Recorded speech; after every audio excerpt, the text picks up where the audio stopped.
Soy Raúl Ramírez Ruiz, soy profesor titular de Historia Contemporánea de la Universidad Rey Juan Carlos y soy el coordinador, el director del grupo de investigación en relaciones España-China que ha asumido la labor, que es una labor necesaria en España, de llevar a cabo la redacción de este libro, que coloquialmente decimos la Guía de Estudios Asiáticos, y que es en realidad se titula Los estudios asiáticos en España, análisis, evolución y perspectivas. Voy a hablar de los estudios asiáticos en España, focalizándome en este libro. Ahí está. Ponle, que no lo veo bien dónde está la pantalla completa. Vale. Ahí, muchas gracias. Bien, pues ahí tenéis los estudios asiáticos en España, un área líder en la comunidad lingüística hispánica y un puente necesario hacia Latinoamérica.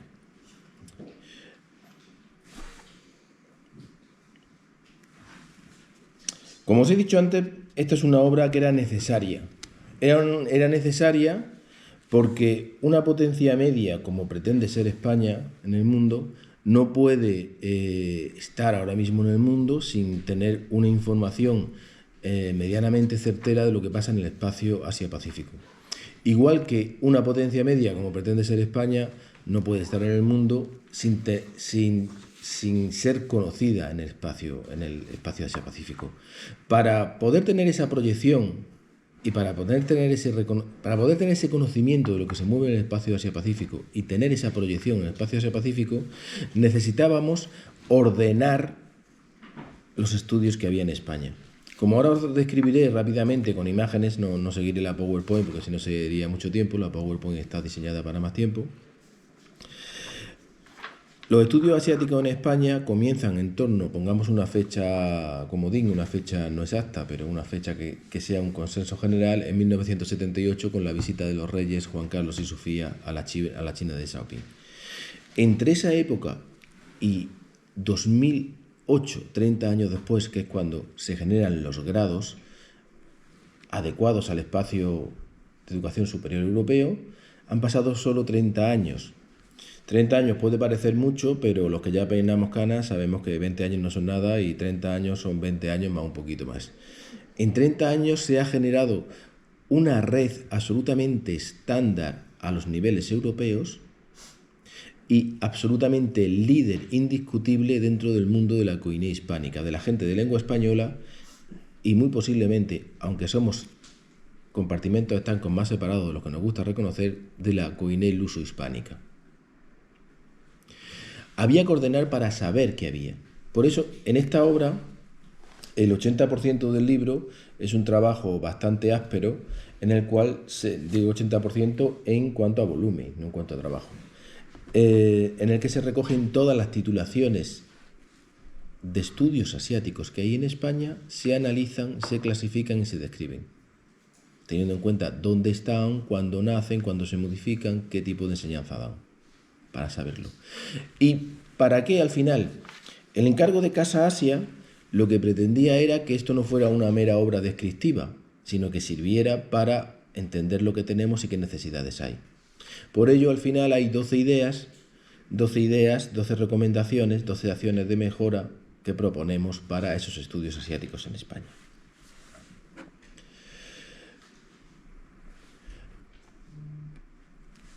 Hay una cosa que en esta diapositiva explico. Antes de empezar a hacer este trabajo, y aunque aquí todo el mundo lo da todo por sabido, este mismo congreso se llama el espacio, esta misma mesa, redes en iberoamericanas en Asia-Pacífico. El espacio Asia-Pacífico es un convencionalismo. ¿Por qué? Porque ni siquiera sabemos lo que es Asia. Ahí tenéis en esta diapositiva muy artísticamente cómo para nosotros, los occidentales, los europeos, el Asia conocida era hasta donde llegó Alejandro, hasta donde llegó el Islam, que es más o menos hasta donde llegó Alejandro. Y luego Marco Polo, Ibn Battuta, nuestro clavijo. El verdadero Oriente se descubre gracias a los españoles y a los portugueses.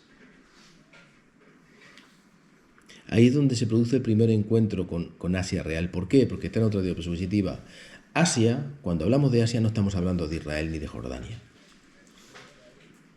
Cuando la gente dice Asia, en Europa y en España nos referimos al Extremo Oriente, al Asia Oriental, al Asia que supone el Asia confuciana, China, Corea, Japón, el sudeste asiático, Vietnam, y como una concesión a los tiempos modernos y al mundo anglosajón, el Asia Meridional, la India, que está muy desconectada de nosotros. Por lo tanto, a la hora de abordar los estudios asiáticos en España, había que focalizarse en qué centros dan e imparten enseñanza sobre ese espacio del Asia Oriental y Meridional, con el sudeste asiático en medio. Lo otro es Islam, lo otro es Europa Central, son otras cosas. El concepto asiático geográfico. Aunque en la guía, por ejemplo, el CUNEAC, que está aquí al lado, también aparece y se dedica a Asia Central. Lo que no hemos investigado es los estudios árabes, los estudios persas, los estudios islámicos en la fase turca, persa, árabe. Lo demás está todo. España ha sido un país muy importante en este ámbito. Fuimos los fundadores de la sinología occidental. ¿Por qué? Porque un poder global necesita un conocimiento global. Fuimos los primeros en llegar realmente, y los primeros con ambición imperial. Los portugueses iban en otra línea. Además es discutido y discutible en aquel momento la separación entre Castilla y Portugal.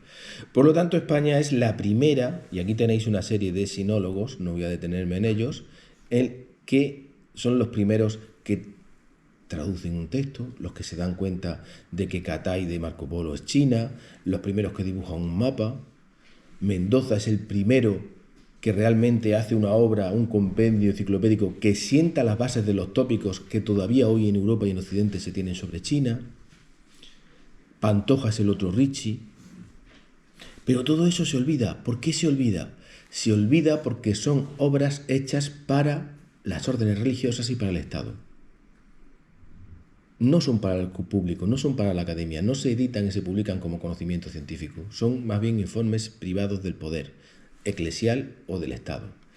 Eso, con el retroceso, lo tenéis en estas diapositivas, del poder español, va a hacer que la sinología española pase a ser un asunto de misioneros, un asunto cultural que no interesa más allá de las órdenes religiosas que van a China y a Asia, a Japón a evangelizar.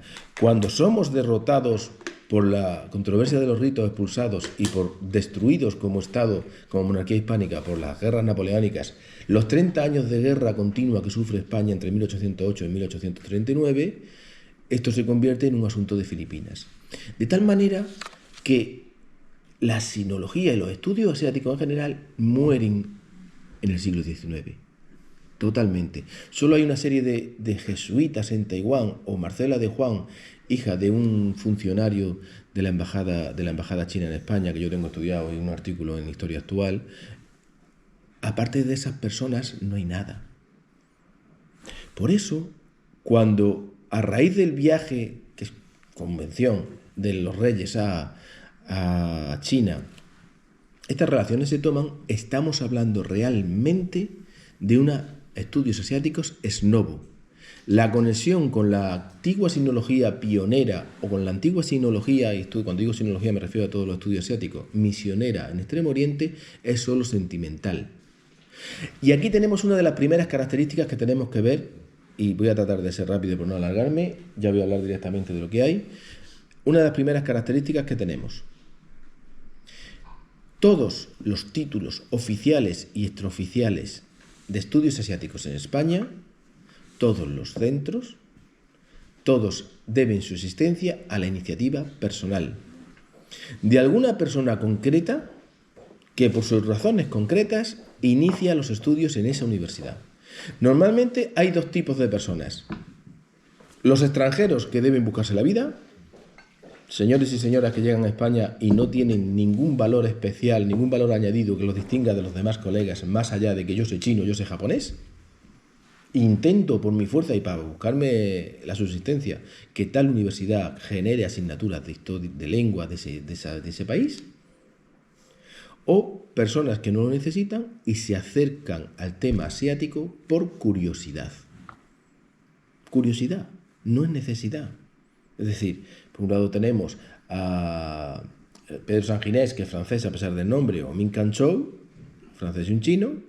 Por otro lado tenemos a Tatiana Fisad y a Dolores Fols, dos señoras que representan, en el buen sentido de la palabra, que no se me piquen, porque pienso grabar esto en YouTube, dos personas que representan a la burguesía madrileña y catalana, que se acercan por sus circunstancias personales, pero de manera individual y por curiosidad a estos estudios. Eso es muy importante tenerlo claro. ¿Por qué? Porque eso explica muchas cosas. Explica que los estudios asiáticos en España en realidad sean un minifundio.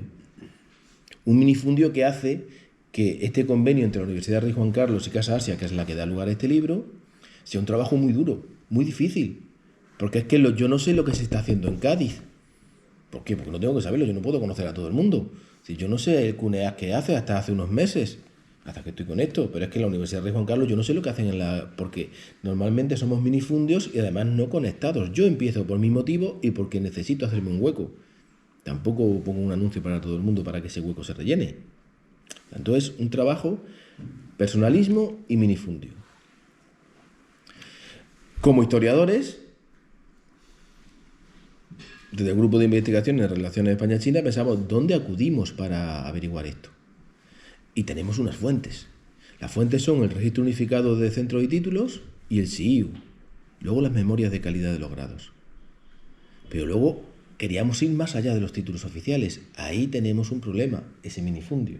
Ahí es donde hubo que buscar de mil maneras en fuentes, en web, incluso con entrevistas personales. Normalmente tratamos que en cada universidad importante hubiera una persona con la que hablar. Mirad, ahí tenemos las universidades españolas, hay una docena de universidades que tienen estudios asiáticos. En la prolongación del tiempo que más, desde que hay alguna titulación, sea oficiosa, no oficial, en estudios asiáticos. Pero lo importante es, en el 78 ponemos la fecha de nacimiento, en los 80 se crean los centros de estudios asiáticos. Y hasta el 2003 no aparece una titulación oficial, que son una licenciatura de segundo grado. Y en 2008 aparecen los grados. En 2011-13 la línea de doctorado, aquí no hay doctorados completos, solo líneas de doctorado. Y a partir de la segunda década del siglo XXI aparecen los másteres. La segunda década del siglo XXI. Nos soñamos imperio. Renegamos de él, pero seguimos soñando imperio. Pero somos un país que no tiene estudios asiáticos hasta la segunda década del siglo XXI, que es ayer. Hay otra cosa significativa. Personalismo, minifundio, concentración geográfica. Esto está en las ciudades de vanguardia del Estado español y en las ciudades de una raigambre universitaria profunda, ligada con la lengua. Madrid, Barcelona, Sevilla, Málaga, Valladolid, Salamanca, Granada. Granada, Valladolid, Salamanca. Ciudades de vanguardia, Madrid, Barcelona, absolutamente. Luego Sevilla, Málaga, de aquella manera, con un grado doble que comparten. Y luego las ciudades universitarias, Granada, Salamanca, Valladolid. Ahí tenéis el orden de universidades. Ese orden se basa en el número de títulos, la permanencia de las titulaciones. Hay un liderazgo absoluto de las dos autónomas, Barcelona y Madrid. Luego van las demás. Y hay universidades, perdonad, vuelvo atrás, como la Complutense, que no han conseguido un título oficial, aunque ellos lo intentan a través de las lenguas, de tener minos y mayos en las facultades de Filología y Traducción. Esto de las lenguas nos sirve para ampliar el marco geográfico. Ya aparece Valencia, que no está, aparece las Canarias. Hay un hueco que está ahí, que es el del País Vasco. En esta obra apenas sale el País Vasco. Sale algo de Mondragón, de la Universidad Privada de Mondragón, sale algo de País Vasco. ¿Por qué no está? El País Vasco tiene un peso clave en la sociedad y en la economía y en la política del Estado. Eso nos está dando otra pista de otra característica. No son títulos de artes y humanidades y ciencias sociales. El País Vasco es una sociedad industrial, no hay ingenierías. El País Vasco tiene otro modelo. Estos títulos de artes y humanidades no están presentes. O si están, ya han tomado otro camino que no aparece en los registros oficiales españoles. Bien, ¿qué hemos estudiado? Hay los títulos oficiales. Hay 6 grados. Todos de arte y humanidades. Hay concentrados en esas comunidades autónomas que he dicho, Cataluña, Madrid, Andalucía, Castilla-La Mancha. Hay 15 másteres. Solo 5 de ciencias sociales y 1 de medicina, un máster de medicina china que se oferta solo para médicos ya doctores por la medicina tradicional. Los demás de artes y humanidades. Hay 4 líneas de doctorado, no un doctorado completo, todos de artes y humanidades. Y hay minos y mayos incluidos dentro de carreras de filología inglesa, de filología de otra lengua. Hemos estudiado también los títulos propios, las universidades privadas, los centros de investigación. Aquí es donde entramos ya en la selva. Ahí no hay un registro. Ahí lo que podemos decir es que las tendencias fundamentales están, pero no sabemos si está recogido todo, porque es imposible. Porque yo puedo montar con estos 3 colegas un curso, durar 2 años, ese curso decae porque nos peleamos este y yo, salen 2 cursos que no llegan a tener alumnos y desaparece. Como yo no conozco a alguno de los 3, ¿cómo averiguo que hubo un curso en la Universidad de Cádiz sobre estudios chinos? Ahora, eso sí, esos títulos, al margen de los cauces oficiales, ponen el foco, al menos de título, en la economía. Ya son casi todo de ciencias sociales porque lo que buscan es ese mito de Asia, cuando quieren decir China, igual dinero. Los que no son de cauces oficiales ya están focalizados todos hacia asuntos económicos, la mayoría. En el libro hemos establecido una tabla de 14 ítems a través de los cuales todas las titulaciones se describen para que cualquiera que pueda ir pueda averiguar. Y voy a pasar todas estas diapositivas que ya les he explicado para ir terminando. Hemos ido también a buscar más allá del mundo universitario. Los centros, los think tank, podemos decir en sentido amplio. Por un lado, las fundaciones, la proyección de los estados asiáticos. Aquí, la diplomacia pública de China, Japón, Corea, fundamentalmente, y luego la India. El ejemplo más claro es la Fundación Confucio, que también, en un sistema tan débil como el español, también son importantes. Enseñan cosas de su idioma, enseñan cultura, organizan cursos. Y luego, la diplomacia pública española. Diplomacia pública española que ha tratado de crear una serie de instituciones públicas como la Fundación España Consejo y una serie de think tank privados. Los más significativos son CIDOC y el Real Instituto Elcano. Hay otros como Casa Asia o el Observatorio de Política China en Galicia o el CUNEAC aquí. ¿Cuál es el problema de estos centros, de estos think tank? Cátedra China, a la que pertenecemos Felipe y yo, somos coautores de la guía. Pues el problema de las fundaciones de CIDOC y Elcano es que no están dedicados a Asia, solo tienen una línea. Y son públicos. ¿Y cuál es el problema de Cátedra China, del Observatorio de Política China, de estos think tank privados? La falta de músculo financiero. Otra característica fundamental que la relaciono con lo que se dice del País Vasco es: aquí no hay grandes empresas con grandes intereses en Asia, por lo tanto no hay empresas que financien think tank o que necesiten la financiación de cursos y másteres para tener técnicos que luego mandar a Asia. El problema es la endeblez de ese sistema. Tanto las fundaciones, Consejo de España, tanto la diplomacia pública como el think tank privado carece de nervio financiero importante, y eso lo debilita.